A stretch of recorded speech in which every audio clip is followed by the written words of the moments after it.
All right, so let's get back to discouragement, depression, talk about this a little bit more. I think to Brian's question, when would you encourage medication? I mean, I think I don't know that I would ever encourage it. I think it's more like but I would say after like severe trauma and somebody that's communicating just clear, it could be like just completely defeated physically and all these things. I would say, I think you should go talk to a medical professional. I would say, you don't want to minimize the spiritual things going on, but I think you should talk to a medical professional, preferably one that's a Christian, what's going on physically, because I do think, and they can help you discern and maybe say, can you talk to them and come back and let's talk together or something like that. That's best case. A lot of times, though, people, or at least in situations I've been in, you find out after the fact. I went to the doctor. He prescribed this to help me. Oh, really? Well, let's talk about that. What was going on? What did you say to him that prescribed that? And I don't know what the medical culture is here, but in the States, I think they over-prescribe those types of medications. So, I would say they over-prescribe medication in general. But does that help? Any other questions along those lines? No, that'd be interesting. I don't know. I don't know the full range of medication out there. And I do think, man, some degree you're playing with fire, and so you got to be real careful. I've never heard that I think any medication, like that, oftentimes you take it and you buy the culture's conclusions, which are, you are chemically imbalanced in such a way that you cannot be repaired and useful to society without this medication. That is not why I would encourage you to take it. I would say the same thing goes on in the States a lot with ADD medication, attention deficit disorder, or ADHD, hyperactivity deficit attention disorder. It's like, it's really difficult to not believe that. Same thing goes on with a lot of like alcohol treatment. They kind of teach you that you're an alcoholic. The only way out is to stop drinking and come to confession every week, but you're broken. And so I get what you're saying. We have to continually reject that, and that's why I do think you have to be real careful. But I haven't heard that I wouldn't think all the medications would. There's just a change in doses as well, But there's different. I think counselors take different takes on this in the States. You would have guys that would be strong, which we call nouthetic counselors. You ever heard that word? But they're now called the ACBC, American Confederation of Biblical Counselors, or something like that. I think they would be a little more strong than, say, where CCEF with David Pallison, Ed Welch have been. But I think it's tricky. I think you want to be real careful, and you want to provide a lot of accountability and help, and essentially a biblical and spiritual plan. So I would exhaust other options probably first, In fact, after we went through, so we found out, well, like within about a span of 2 weeks, Kim lost her mom. We sold our house and left where we had lived for 20 years to plant this church. And then we found out, we got a diagnosis on my youngest son that he had a severely debilitating genetic disorder. And they say those are like stuff with your kids, moves, and death of a parent are like the top 10 stressors. And Kim had 3 of them. I mean, we both did. And, she got pretty discouraged, and I was really thankful. The doctor we went through just talked through a lot of things, like the gratitude journal that somebody mentioned that. Just stuff like that, way before anything like that. And obviously, I wasn't going to encourage any medication. But it was a low season, a challenging season. But I think, it's a good word. It's just, I think with all this stuff, what we have to be alert to is the principles behind secular psychology. So,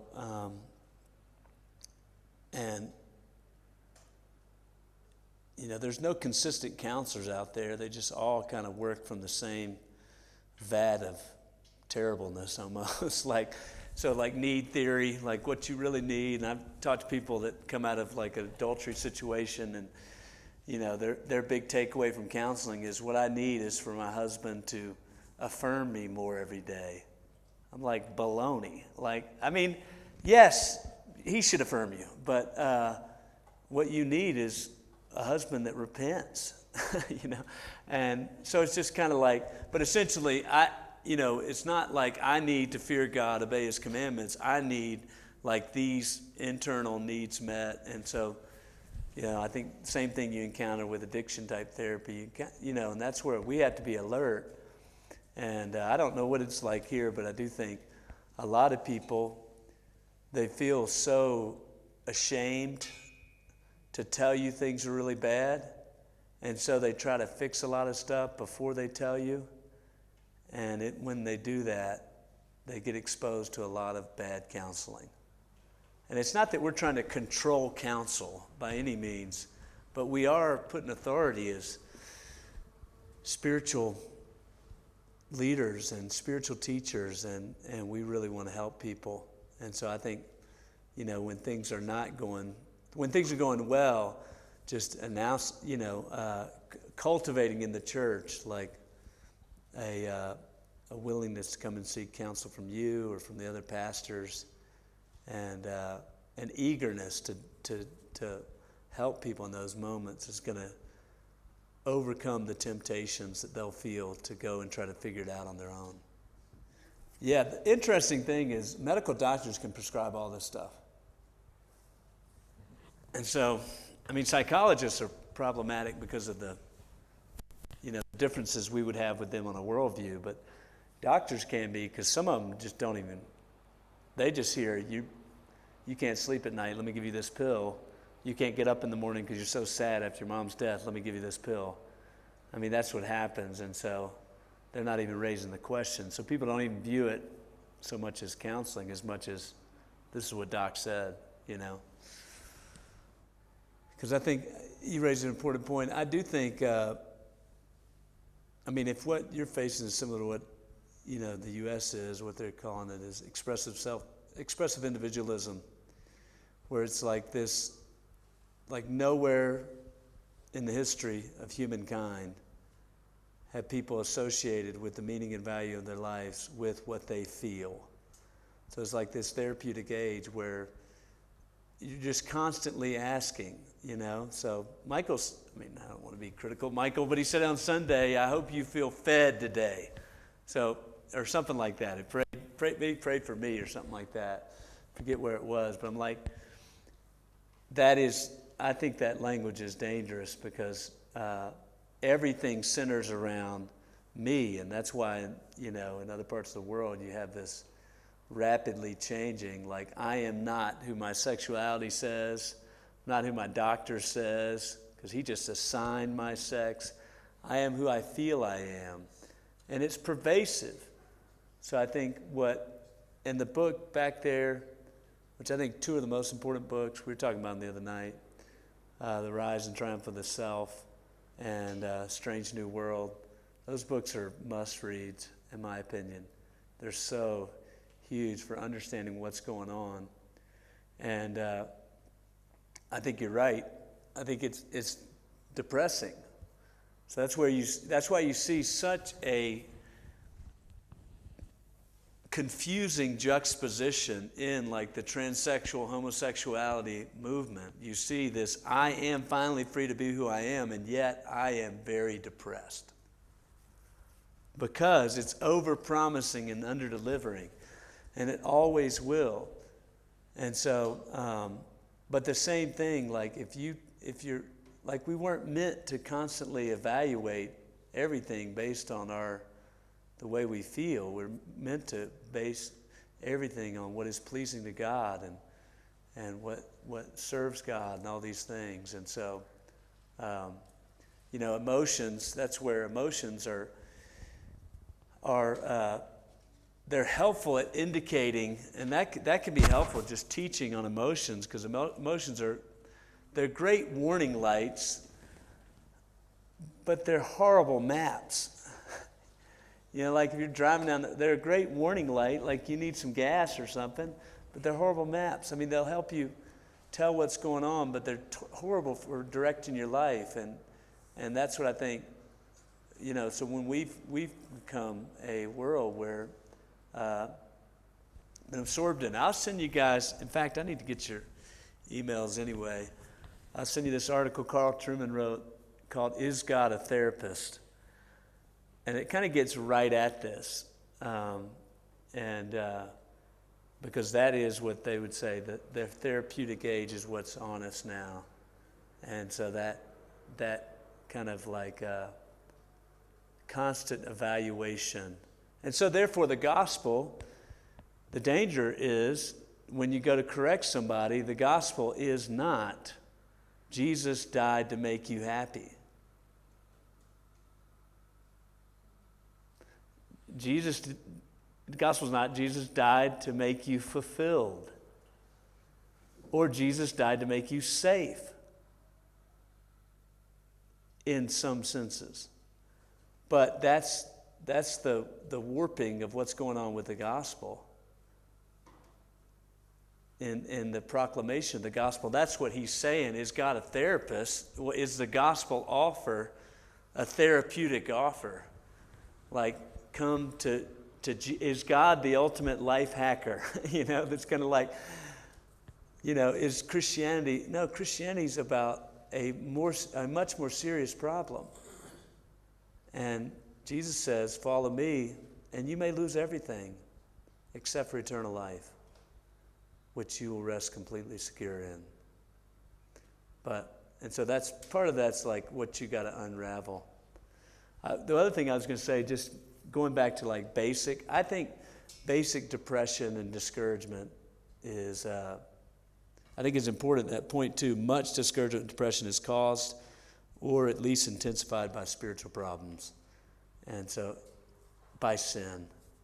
And so, the fact that there is, the fact that we can encounter more clinical depression doesn't mean we shouldn't address repeatedly,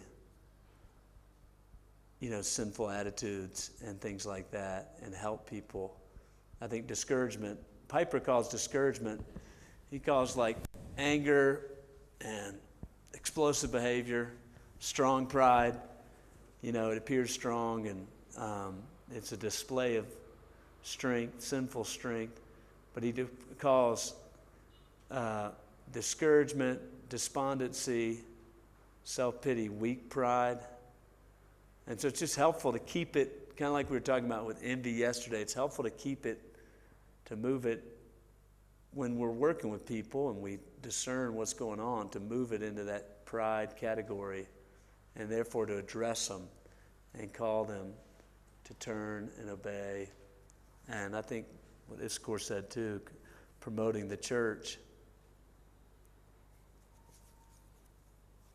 as a happy place, as really the way we're meant to live in the good and the joy of the gospel. But and that's the tricky part is, man, people may be coming around and coming to our ministry that really have not received the true gospel. I think it's in like chapter 2 of Spiritual Depression there where he says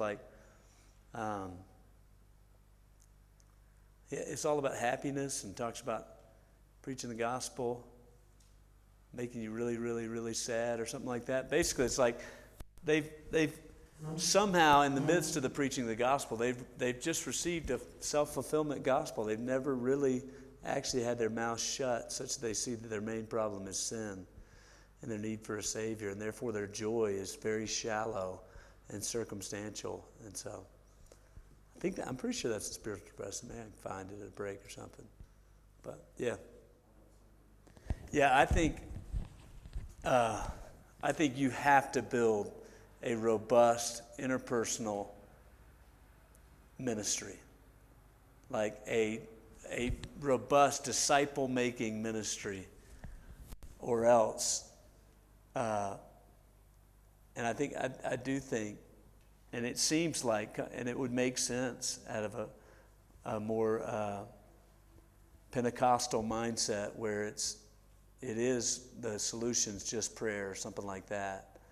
And that's where I'm sure with Andy Farmer, but just in general, like trying to educate the church on the willingness, the appropriate courage and the willingness to like press in and ask hard questions and put things in biblical categories and therefore in sins to repent of and turn from. And I think it's vital in every culture, but it sounds like it's definitely vital here. Yeah, so you're saying just people that essentially they have the category of depression, and the fact that they use that as kind of a label for themselves just further confirms and I guess conforms them to the label a little bit. I mean, the one thing, it's small, and I don't want to be a word police, but depressed is that I'm aware of, not used in the Bible. And because it carries a lot of baggage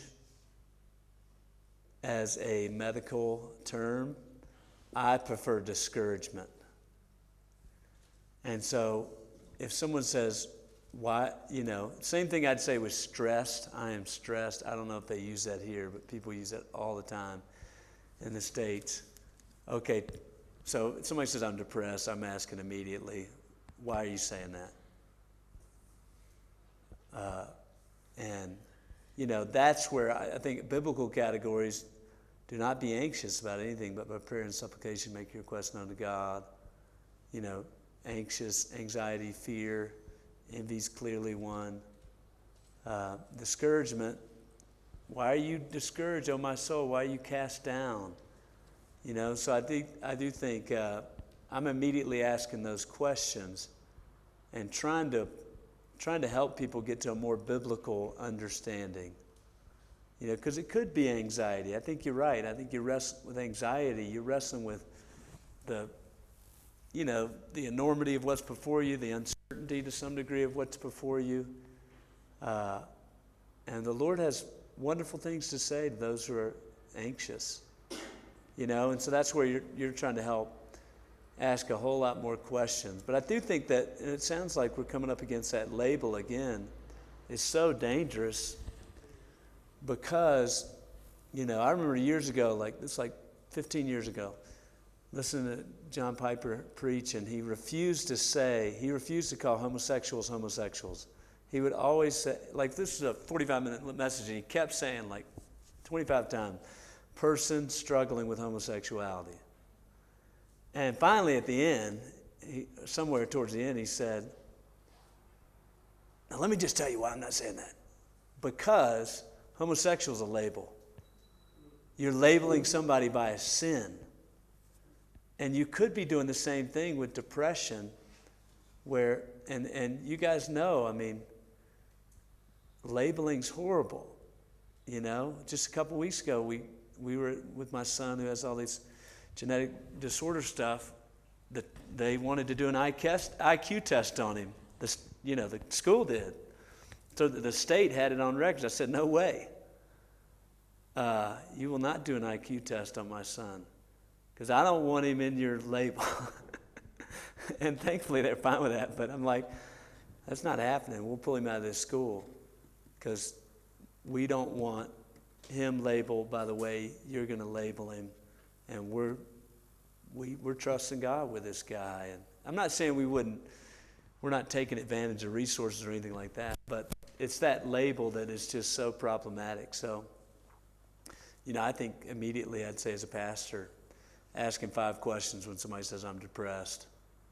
And then pushing them to use like biblical categories of discouragement, and it could be doubt, what they're saying, or anxiety. Because it's kind of like when somebody says, I'm fearful, one of my kids used to say, I'm timid. And I would say, every time they would say I'm timid, I'd say, you're not timid. God can't help timid people. Because timid is a personality trait. But God says, when I'm anxious, I put my trust in you. God can help anxious people. Does that make sense? You're just trying to push them because essentially that depressed category becomes something in which they can't be helped because they're not turning to God for help. I think the main thing I'd say is that you're in a counseling relationship.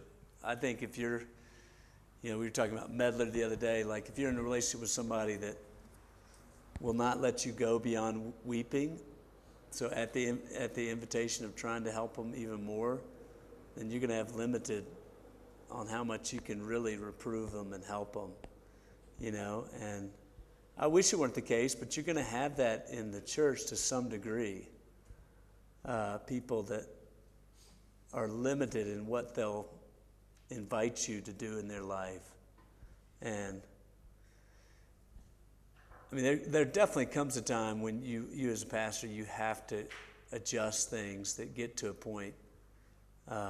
You have to do discipline and things like that. But I think a counseling relationship, therefore, you're going to work from weeping to a greater, hopefully, you're asking more questions to discern what's going on. And I think when you discern, you want to step forward and speak life-giving words, where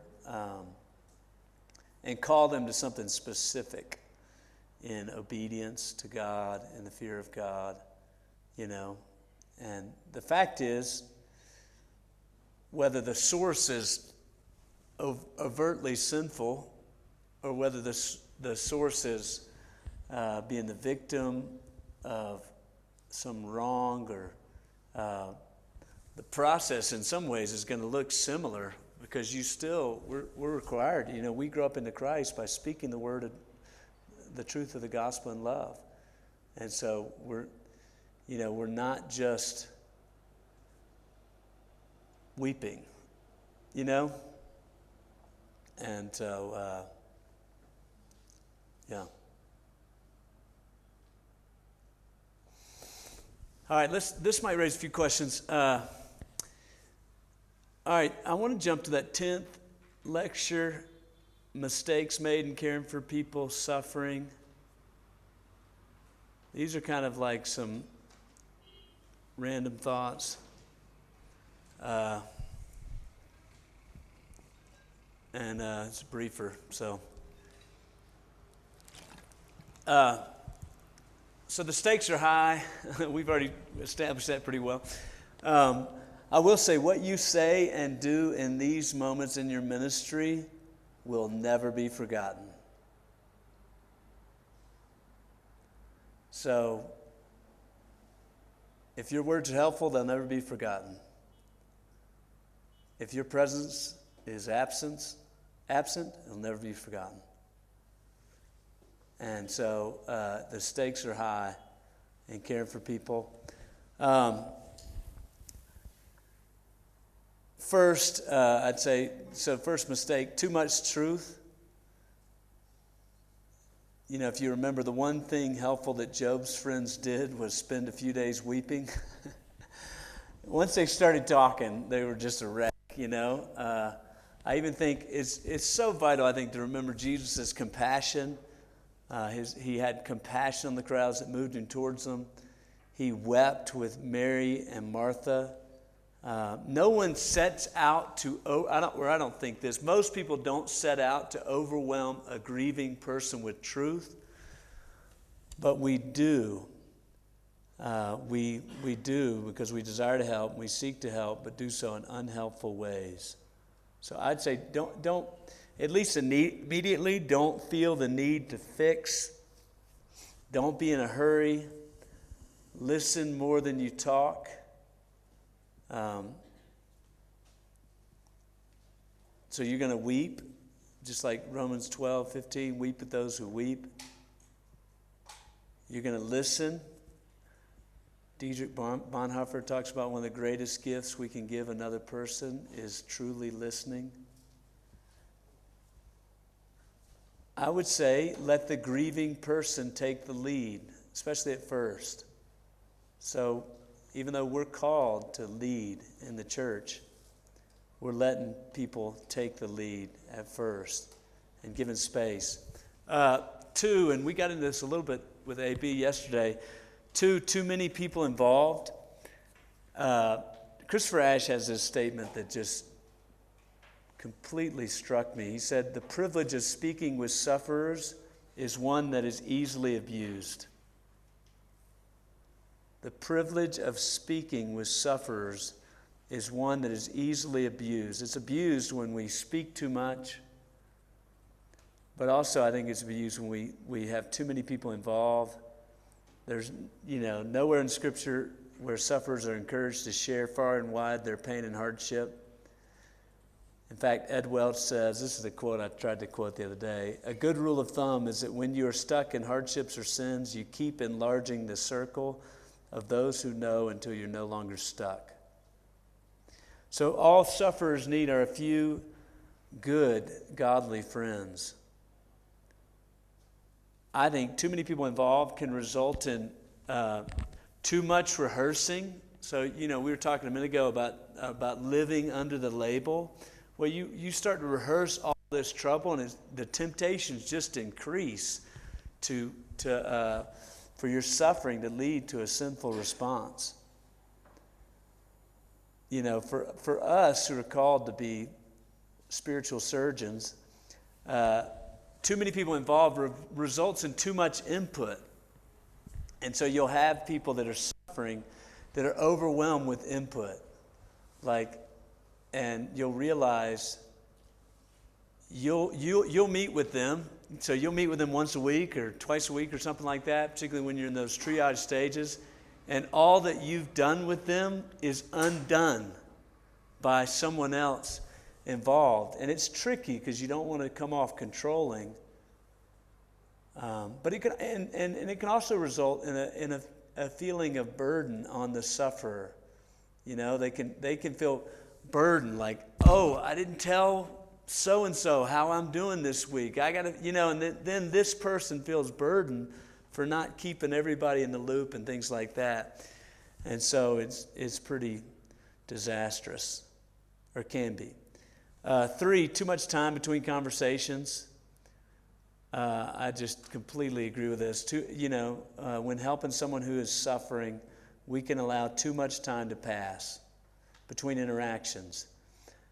For someone who's in acute season of suffering, a week feels like a year, a day feels like a week, and an hour feels like a day. And your life doesn't change. It's still like like water running downhill. You got tons of things going on. It's very important to keep this in mind. I think as pastors, you want to cultivate a system of not only how I pray for them, but how I pepper them with interaction. You're going to be limited in how much you can meet with them, but you're trying to move towards them. You're caring for them. You're grieving with them. You're remembering them. You're remembering hard days. And we have on our church, on our private calendar, we have all the anniversaries of the church, of the adult members, all the birthdays, but then we have all the deaths on there of family members, close family members, and particularly members of the church. And it's just a system that reminds us of how we can step in and help and remember. I think move towards them. The people in particular who are in severe suffering, the most common response to those people is to be afraid to move towards them. And I would say don't do that. Move towards them. Don't ask, what can I do for you? Do something for them. Don't ask, can I bring you a meal or something? Just go and do it. I think this is kind of akin to that. Too much discussion on superficialities. Like, you guys know how it is. When we know something significant going on, man, we human beings are incredible at dodging it. We'll talk about everything. We'll talk about music and sports and everything. We'll talk around. And I think, sufferers aren't looking for you to get everything just right. They're looking for you to care and to step in and say something. So I think we just assume, this person's in this,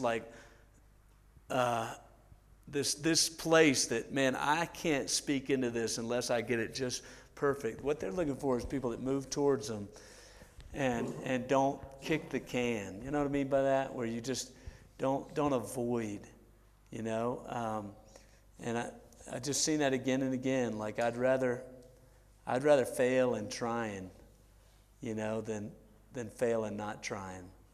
And I think we as pastors, we want to do that. Too little theology of suffering. Well, if they're a member of the church, I would be persistently pursuing them.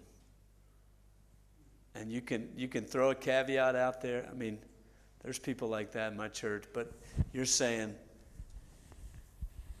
hey, how are things going? Or you're writing them a note.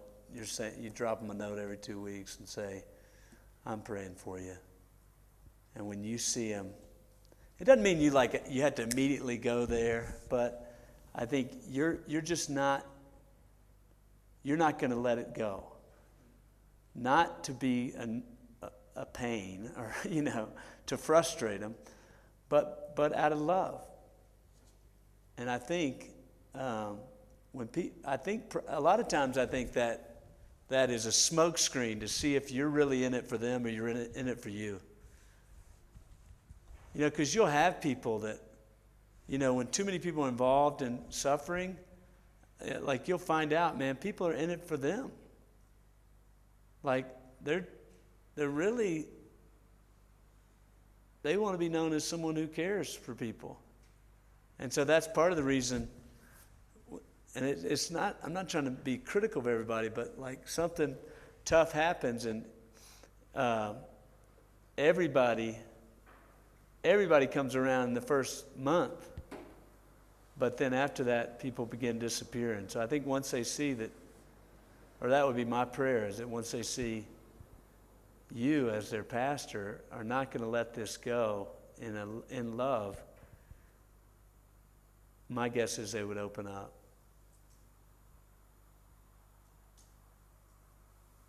So I would lovingly, but like I said, I think you can, to some degree, you want their invitation, so you want them to respond to your request immediately. Inevitably, and so that's your prayer. But you're trying to communicate repeatedly your care until that happens. So 5, I mean, this gets into what we're talking about, like mistakes people make in caring for those suffering is too little theology of suffering. So they say things like, cheer up, things are going to get better. And they are.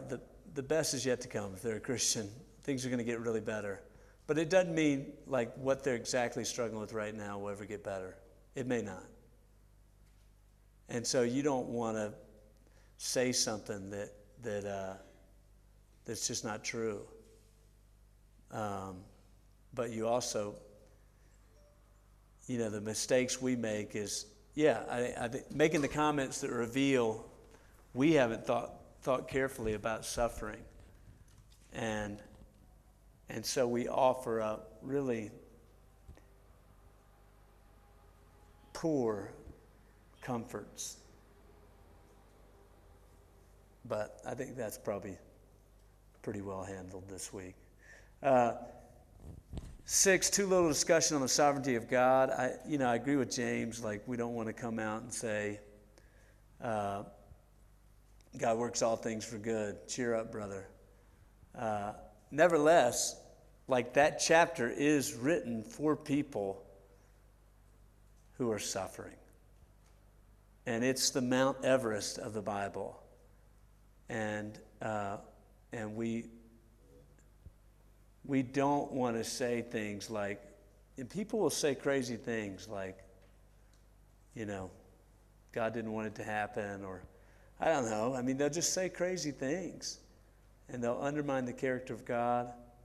But there's no hope and help in undermining God's character in these moments.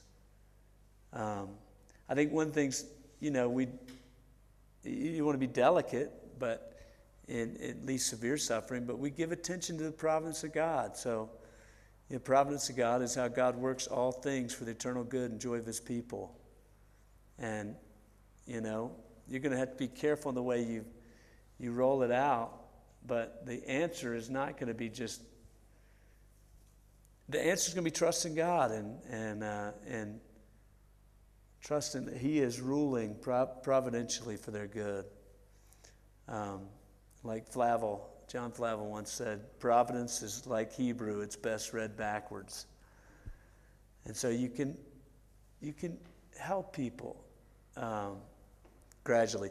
7, too little space for mystery. I think y'all have used that. This is like the cage stage. Have you ever heard that about people that become reformed and they need to be stuck in a cave or a cage for like 6 months until they stop trying to talk about, double predestination every day or something like that. Well, I think for those in the cage stage, for us who care deeply about the things of God, sometimes we have too little space for mystery. And honestly, as we give attention to the providence of God, we should have space for mystery. Like the providence of God says, his footprints are unseen. So be careful how you read the sky. Be careful how you read the events in somebody's life and what God's doing. We don't know the answer to that. And so too little space for mystery can leave people in really a desperate situation. And that's where it's like, in some ways, I think, running to that question of, what's God doing in your life? Or what do you think the purpose of all this is? I mean, those are significant questions that they'll consider in time, but they almost carry with it the implication. They almost imply that it's all going to boil down to something you can write in a sentence. It might not. You might never know this side of heaven. Obviously, God moves in a mysterious way is a wonderful thing that kind of, that hymn walks the line of the beautiful design God's doing that is mysterious, and also just commends the sufferer not to judge. And so that's what mystery does, you know. It tells us to push out the judgment. So if one of the greatest temptations for those in suffering is to draw conclusions on what God's doing, well, then mystery helps push that out and says, you know, we know that God's good. We know that he's at work. We don't know what all he's doing. And so, taking them to a psalm like Psalm 77, taking them, sometimes it's great, like, when you're working with a sufferer like that, instead of everything being about them, let's talk about the story of Joseph. Let's talk about 14 years plus in the prison while he was forgotten by the chief cupbearer and the baker and forgotten by the Lord. Like that can help people where, in some ways you're taking the eyes off them and allowing them to look at the scriptures with you.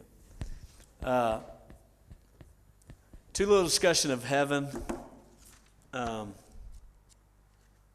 wanted to read y'all a quote from Dr. Carson. Man, what better to cultivate in suffering than homesickness for heaven?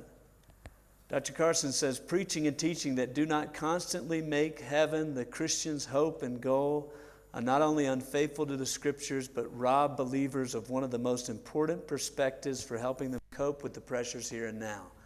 It's so well said, so that's where like this self-fulfillment gospel, man, we rob them of one of the main things that's supposed to help them, which is heaven. And the truth that God is taking everything somewhere good. So, cultivating a homesickness. He says, some warn against being so heavenly minded there will be no earthly good. I suppose that's possible, but I've never found that to be true yet. This gets at what James was saying a minute ago. Too little accountability to keep walking. So that's akin to like, we can't, we don't just weep, we speak. And we help. And we walk. It's a tremendous privilege. And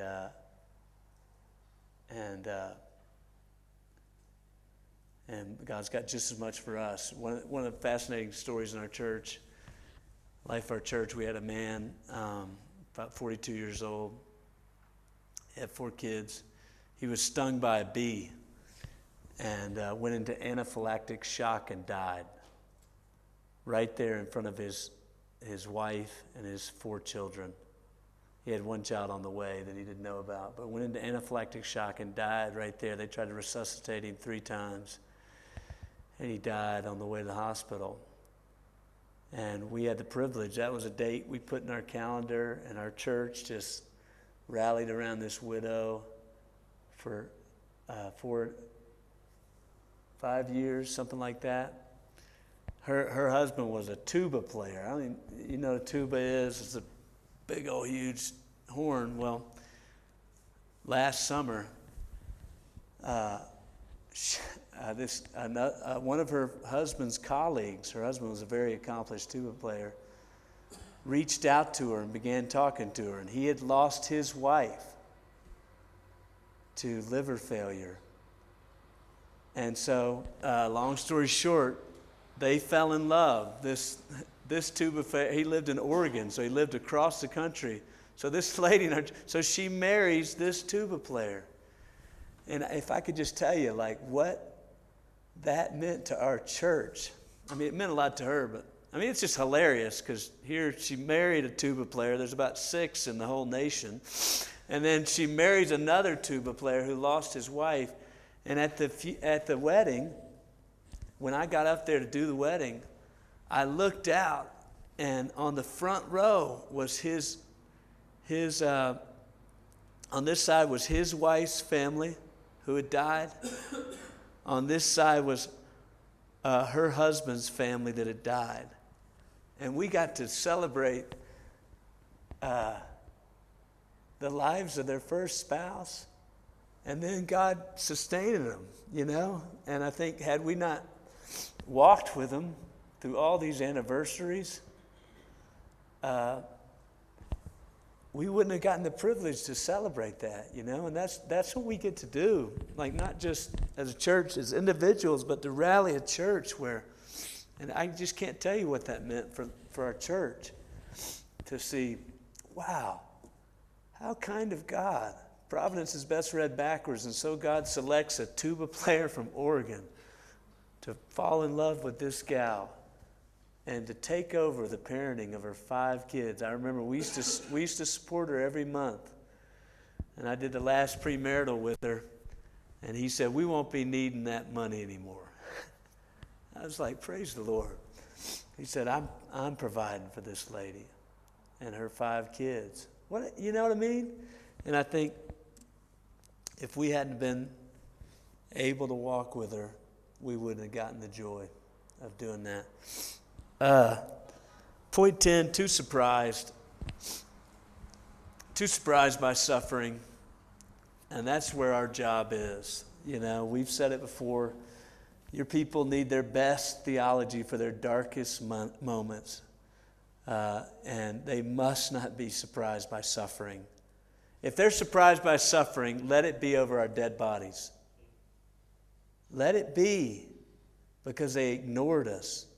I read this story in one book. It told about this pastor preaching in Europe near the end of the war. And during a period of heavy bombing on the city, he was walking through the city discouraged, absorbed in gloomy thoughts. His city, his church, his area had been destroyed, and he found himself looking down into the concrete pit of a cellar that had been shattered by a bomb in which more than 50 people had been killed. And a woman came up to him and asked him whether he was the pastor. Since he didn't have his collar on, I guess. He didn't have his collar, so she didn't know who he was. She said, "Are you the pastor?" And she said, "My husband died down there. His place was right under the hole. The cleanup squad was unable to find a trace of him. All that was left was his cap. We were there the last time you preached. And here, at this pit, I want to thank you for preparing him for eternity." Man, that's what we want to hear, brothers. We don't want people surprised.